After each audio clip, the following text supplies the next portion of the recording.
আজ আমি আপনাদের সামনে দাঁড়িয়ে কথা বলতেছি, আমি যদি মারা যাই তাহলে মাইকে ঘোষণা হবে আব্দুল্লাহ চলে গেছে, দুনিয়াতে নাই।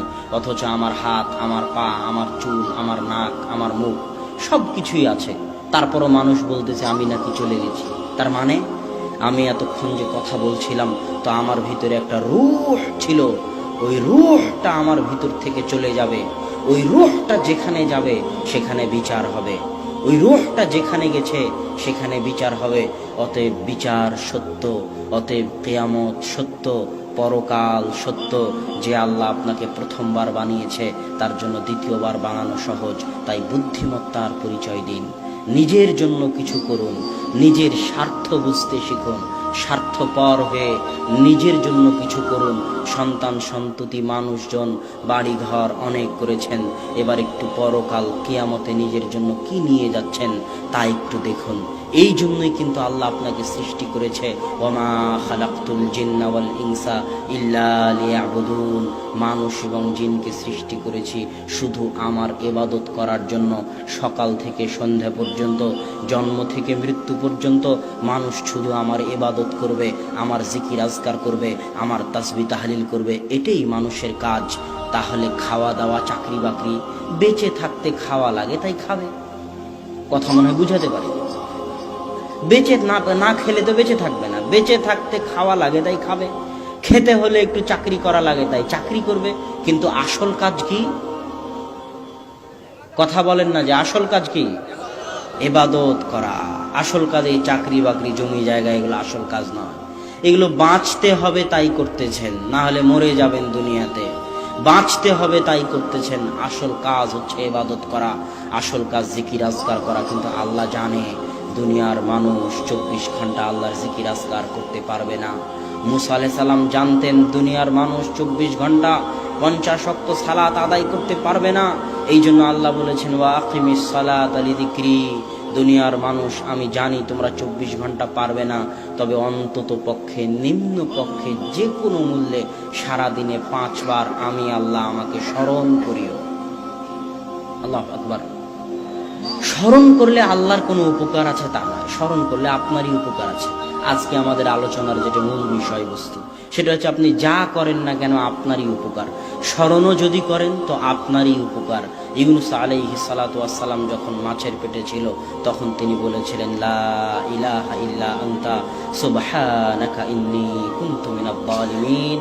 আর আল্লাহ বলছেন ইউনূস যদি মাছের পেটে আমাকে স্মরণ না করত, ইউনূস যদি মাছের পেটে আমাকে মনে না করত, লালাবিসা ফীহি ইলা ইয়াউমি ইউবআসুন, তাহলে আমি ইউনূসকে মাছের পেটে কিয়ামত পর্যন্ত রেখে দিতাম।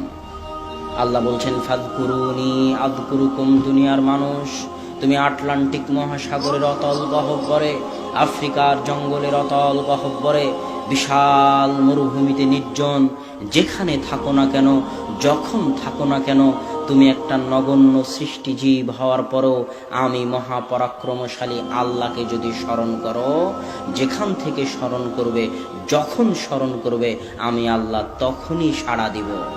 আল্লাহু আকবার। তাহলে আল্লাহকে স্মরণ করলে কার লাভ? আপনার লাভ। এরকম বহু ইবাদত আছে যেগুলো করলে আপনার লাভ। রাসূল সাল্লাল্লাহু আলাইহি ওয়াসাল্লাম বলতেছেন মান সাল্লা সালাতাস সুবহি ফাহুয়া ফি যিম্মাতিল্লাহ। যে ফজরের সালাত আদায় করলো তার হেফাজতের দায়িত্ব আল্লাহর। তাহলে ফজরের সালাত আদায় করে আপনার লাভ, আল্লাহ সুবহানাহু ওয়া তাআলা আপনাকে হেফাজত করবেন। সম্মানিত উপস্থিতি, আমাদের জীবনের লক্ষ্য উদ্দেশ্য কি হওয়া উচিত? আমাদের জীবনের লক্ষ্য উদ্দেশ্য এই টাকা পয়সা উপার্জন করা, এইভাবে দিক বিদিক ঘুরে বেড়ানো, বস্তুবাদী হওয়া। বস্তুবাদী মানে যেটা বস্তু, এগুলো হচ্ছে বস্তু, চোখে দেখা যায়, সবসময় টাকার চিন্তা, সবসময় বস্তুর চিন্তা, এটা হচ্ছে বস্তুবাদী হওয়া। এটা আমাদের জীবনের লক্ষ্য উদ্দেশ্য নয়, এটা ধোঁকা, এটা ধোঁকা, এটা ধোঁকা। বরং আমাদের লক্ষ্য উদ্দেশ্য হওয়া উচিত আমরা কিভাবে ইবাদত করে জান্নাতে যাব। কু আনফুসাকুম ওয়া আহলিকুম নারা। নিজে জাহান্নামের আগুন থেকে বাঁচবো, আহাল পরিবারকে জাহান্নামের আগুন থেকে বাঁচাবো। এটা আমাদের লক্ষ্য উদ্দেশ্য হওয়া উচিত। কেন এই লক্ষ্য উদ্দেশ্য হওয়া উচিত তার দুই একটা কারণ আপনাদের সামনে বলেছি। আরও একটা কারণ বলি। রাসূল সাল্লাল্লাহু আলাইহি ওয়াসাল্লামের পূর্বের সকল গুনাহ, পরের সকল গুনাহ আল্লাহ ক্ষমা করে দিয়েছিলেন। এটা কি জানেন আপনারা? আল্লাহ রাসূলের আগের পরের সব গুনাহ আল্লাহ ক্ষমা করে দিয়েছে। তারপরেও আল্লাহ রাসূল এত ইবাদত করতেন, এত ইবাদত করতেন, এত ইবাদত করতেন যে তার পায়ের গোড়ালি ফুলে যেত। তো সাহাবীরা জিজ্ঞেস করলেন, এত গুনাহ, আল্লাহ আপনার সব গুনাহ ক্ষমা করে দিয়েছে আগের পরের, তাও কেন আপনি এত ইবাদত করেন? তখন আল্লাহ রাসূল বলতেছে, আফালা আকুনু আবদান শাকুরা, আমি কি আল্লাহর শুকরিয়া আদায়কারী বান্দা হব না? আল্লাহু আকবার। আপনি যে আল্লাহর কত নিয়ামত ভোগ করতেছেন, তার কি শুকরিয়া আদায় করতে হবে না? ইন তাউদ্দু নি'মাতাল্লাহ, তোমরা যদি আল্লাহর নিয়ামত গণনা করতে চাও তো গুণে শেষ করতে পারবেন না। আমি আপনাকে একটা নিয়ামতের কথা বলি, এই যে মোবাইলগুলো চলতেছে, এই মোবাইলগুলোতে মেগাপিক্সেল আছে ক্যামেরায়, 8 মেগাপিক্সেল, 16 মেগাপিক্সেল। এখনো পৃথিবীতে এমন কোনো ক্যামেরা তৈরি হয়নি যেই ক্যামেরা রাতের বাস্তব সৌন্দর্যকে, তারকা খচিত, চন্দ্র খচিত রাতের বাস্তব সৌন্দর্যকে ক্যামেরার ছবিতে ফুটিয়ে তুলবে। ইন্টারনেটে রাতের যত ছবি আছে সব ফটোশপ করে আঁকানো, বাস্তব ক্যামেরার কোনো ছবি নাই। কেননা ক্যামেরা এখনো অত মেগাপিক্সেলের হতে পারেনি যত মেগাপিক্সেল দিলে রাতের আকাশকে সুন্দর করে ধরা যায়। পৃথিবীতে সর্বোচ্চ মেগাপিক্সেলের ক্যামেরা 50, আর আল্লাহ মানুষের চোখে দিয়েছেন 570 মেগাপিক্সেল। আল্লাহু আকবার।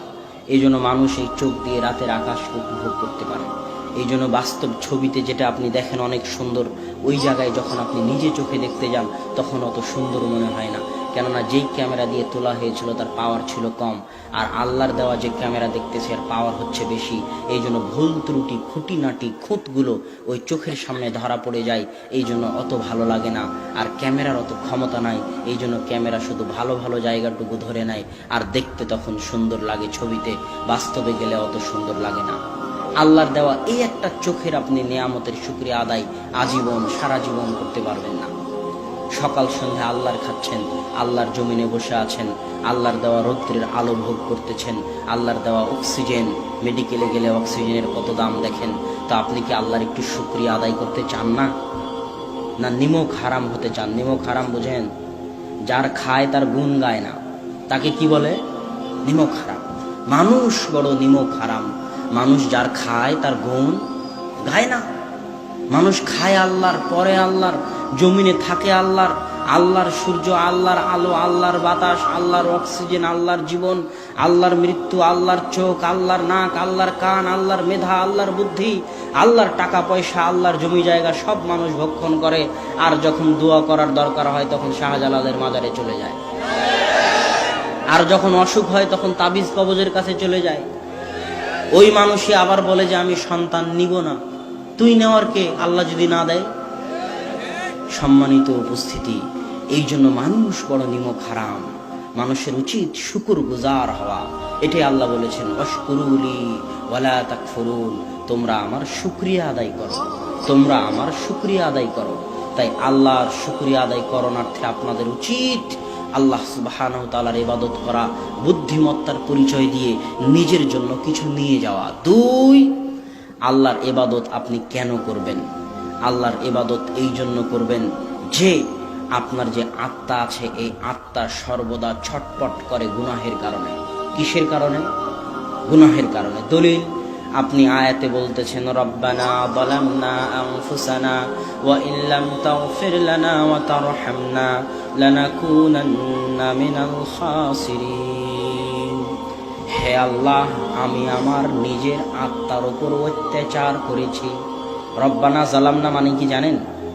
রব্বানা জালামনা আনফুসানা মানে এটা নয় যে হে আল্লাহ আমি গুনাহ করেছি। রব্বানা জালামনা আনফুসানা মানে হচ্ছে, হে আল্লাহ আমি আমার আত্মার উপর কি করেছি? জুলুম করেছি, অত্যাচার করেছি।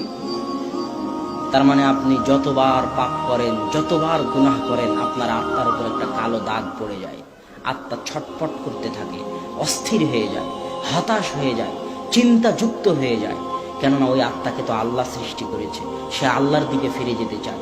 কিন্তু আপনার হাওয়া, আপনার প্রবৃত্তি, আপনার মনের স্বাদ, মনের চাহিদা, টাকার নেশা, গুনাহের নেশা, আপনি আত্মার উপর অত্যাচার করেই চলেছেন, করেই চলেছেন, করেই চলেছেন। আত্মাকে আপনি শান্তি দিচ্ছেন না। যখন এই গুনাহের বোঝা অনেক বেশি হয়ে যায় তখন অস্থিরতার একটা পর্যায়ে, হতাশার একটা পর্যায়ে, চিন্তার একটা পর্যায়ে আত্মা আত্মহত্যা করে বসে। অথবা সব পাপ গুনাহ ছেড়ে দিয়ে আল্লাহর রাস্তায় ফিরে আসেন। এটাই আল্লাহ বলেছে, আলা বিযিকরিল্লাহি তাতমাইন্নুল কুলুব। তোমাদের গুনাহের কারণে তোমাদের আত্মা যে ছটফট করতেছে, অস্থির হয়ে আছে, হতাশ হয়ে আছে, তোমরা যদি তোমাদের এই আত্মাগুলোকে শান্ত করতে চাও, শান্তি দিতে চাও, প্রশান্তি দিতে চাও, তাহলে তোমরা আল্লাহকে স্মরণ করো। জেনে রাখো, আল্লাহর স্মরণে মানুষের আত্মাগুলো প্রশান্তি পায়। আল্লাহু আকবার। আমি যদি আপনাকে বুঝাতে না পারি এগুলোর মর্মার্থ, আমি ব্যর্থ। আমি যত ভালোভাবে বুঝাতে চাচ্ছি তত ভালোভাবে যদি বুঝাতে না পারি তাহলে আমি ব্যর্থ। আমি যত ভালোভাবে বুঝাতে চাচ্ছি অত ভালোভাবে যদি আমি বুঝাতে না পারি তাহলে আমি ব্যর্থ। আমি বলতে চাচ্ছি, আপনি কোটি টাকার মালিক হলেও আত্মার শান্তি কিনতে পারবেন না। আপনি 100 তলা বিল্ডিং এর মালিক হলেও, এসি দেওয়া থাকলেও আপনি আত্মার শান্তি কিনতে পারবেন না। রাত্রিরে ঘুম হবে না, আত্মার শান্তি কিনতে পারবেন না। আত্মার শান্তি নিহিত আছে আল্লাহর স্মরণে। 100 তলা বাড়ি করে যদি বলেন হাদা মিন ফাজলি রব্বি, এই 100 তলা বাড়ি আল্লাহর দয়ায় করতে পেরেছি, আত্মা শান্ত হয়ে যাবে। 1 কোটি টাকা ইনকাম করে যদি বলেন আলহামদুলিল্লাহ, আল্লাহর দয়া ছিল তাই ইনকাম করতে পেরেছি, না হলে পারতাম না, আত্মা শান্ত হয়ে যাবে, আত্মা প্রশান্তি পাবে। তাহলে যত কোটি টাকার মালিক হন, যত বড় বিল্ডিং বানান, শান্তি কিনতে পারবেন না, আত্মার প্রশান্তি কিনতে পারবেন না। আত্মাকে যদি শান্তি দিতে চান, ইসলামে ফিরে আসতে হবে, আল্লাহর স্মরণে ফিরে আসতে হবে, আল্লাহর জিকিরে ফিরে আসতে হবে।